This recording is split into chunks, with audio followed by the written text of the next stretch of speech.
Today, I'm going to be talking about how I made $30,000 a month with SaaS. That's software as a service. Hi, I'm Rob Walling. I'm a startup founder with multiple exits, the author of 3 books on building startups, and an investor in almost 80 companies. If you're enjoying the videos, I'd encourage you to like this video and subscribe to the channel. We have a ton of great content, whether it's one of these educational videos, our conference talks from our in-person events, or whether it's live streams. In 2011, I owned a handful of products, including a couple ebooks, an e-commerce website, maybe even 2 at the time. I was living the dream. It was like the 4-hour work week where I had a full-time living from products that I owned. I didn't work a day job. I didn't do consulting, and it was something I'd wanted for years. But I found myself getting bored. And so I was on the lookout to either build or acquire my next act. And I really wanted to dive in more to B2B SaaS. I already had some experience with it, but I wanted to take something and grow it to tens of thousands of dollars a month. And what I realized is I didn't want to build it from scratch. I had built and launched so many products, and that first 6 months of building, and then you launch it, and then you don't have product market fit, and then you go to another 12 months trying to find it. I had the luxury and the resources at the time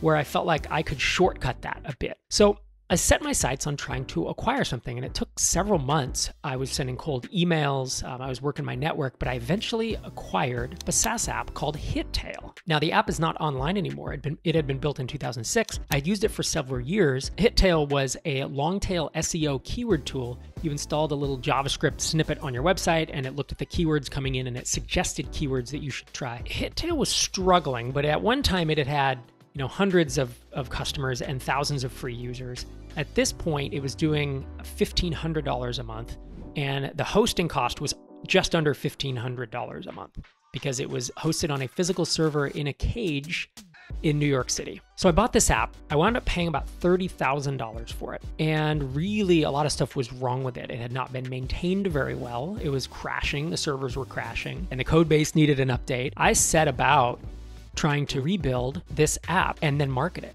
And what I wound up doing was 10xing the revenue in about 15 months. Then I doubled revenue again the following year from 1,500 to 10x, which is 15,000 in just over a year. And then I doubled it again to 30,000. And that was where it peaked while I owned it. And I'll get into the punchline, or the end result of all this at the end of the video. I did this all with a couple contractors, no employees. So it was incredibly profitable for me. It was actually pretty life-changing in terms of the revenue it generated. It was the first time that I had ever had excess money beyond just paying my bills and paying the mortgage. So at the time when I acquired it, it had about 100 customers, not paying very much. The pricing was too low, 4,000 on a free plan. And frankly, I set about to do 3 things. The first step was building, second was learning, and the third was scaling. I didn't realize I would really have to do the learning phase. I thought that with this app, it was already at the point where I just needed to fix some infrastructure stuff, get it on new servers, and redesign it because it looked really old. It looked like something built in early 2000s,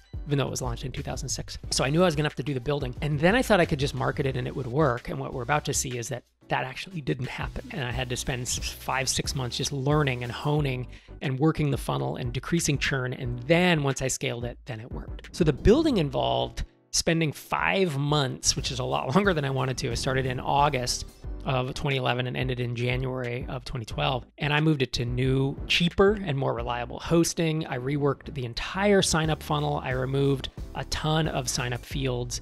I had the site completely redesigned, and I relaunched it in January of 2012, and I did a marketing blitz. And I measured and I optimized the funnel as I went. And this is where I thought I was going to scale, but it turns out it took another 6 months. In summary, I spent another 6 months learning. At this point, I was $50,000 into it, which was all the money that I had earned, beyond just my living expenses. And I used that to buy it, and then to do some legal work, and then to have the site redesigned and paid some contractors. Terrified that this is not going to work because things were not growing. I had already raised the prices and redone, the sign up funnel. And I thought that I was there. I added credit card up front, did all kinds of things to help optimize it. But one of the problems that I had was, while I did have this app that some people were using, I didn't know who the really good customers were for the product. I didn't know where they had come from. I didn't know who stuck around. I didn't know where I could find more of them, how much it would cost to find them, and how quickly they would churn. And that was what I had to learn in that ensuing 6 months, as I basically drove traffic.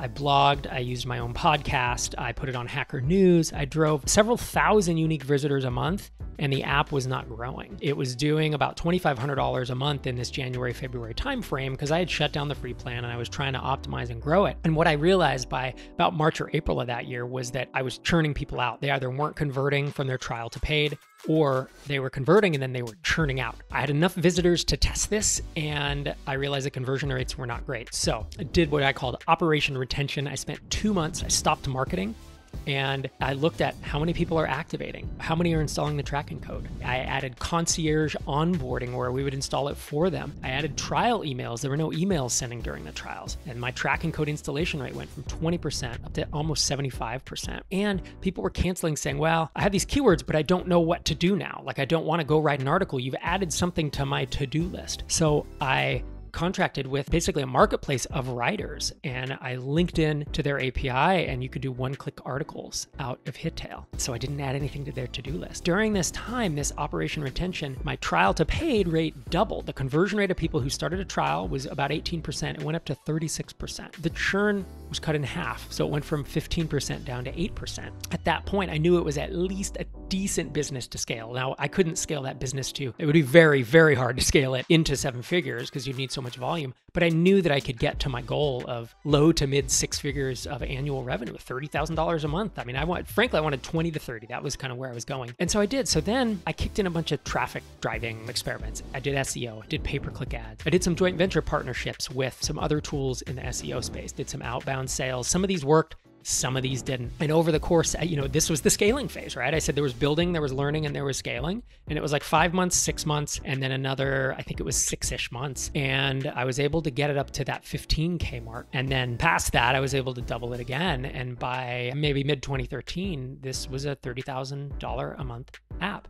And it was incredible. And it allowed me to then parlay that into my next act. If you enjoyed this video, I'd encourage you to like it and subscribe to the channel. There's more videos like this coming and more videos on bootstrapping, on starting startups, and on starting SaaS companies. I had this $30,000 a month revenue stream, and it was choppy because there was churn. So some months it would drop down into the 20s, and it'd plateau. And I knew that even if I put a lot of people in the funnel, it was going to plateau in the 30s. But I had my sights set on another idea, and it was one that I knew I could grow. I thought I could grow into the 7 figures, if not larger. I used the revenue, the profit coming off of Hittail, to fund my next SaaS, which we built from scratch. It started as just an email capture widget, but it became an email service provider called Drip. You may have heard of it. It's at drip.com. I grew that to millions in revenue and sold it to a strategic acquirer in 2016 for a life-changing sum of money. And so I had taken between $150,000 and $200,000 in Hittail profits and invested them into building and marketing Drip until it became profitable. So I bootstrapped myself with just prior wins, funded Hittail, and Hittail funded Drip. I never had to raise funding. I would have raised funding. I have nothing against it, but I didn't have to do that because I was able to fund myself. And eventually, as Drip did gain traction, we started hiring employees, grew the team. In 2014, I stopped having time to focus on Hittail, and I sold it in 2015. And the total revenue that Hittail had brought in the entire time I owned it, plus the sales price, was just over $1 million. And frankly, for someone like myself who had made $4.50 an hour at my first job, it was absolutely a product and an experience that changed my life. So that's how I made $30,000 a month. If you liked it, hit the like button, subscribe to the channel. I'll see you in the next video.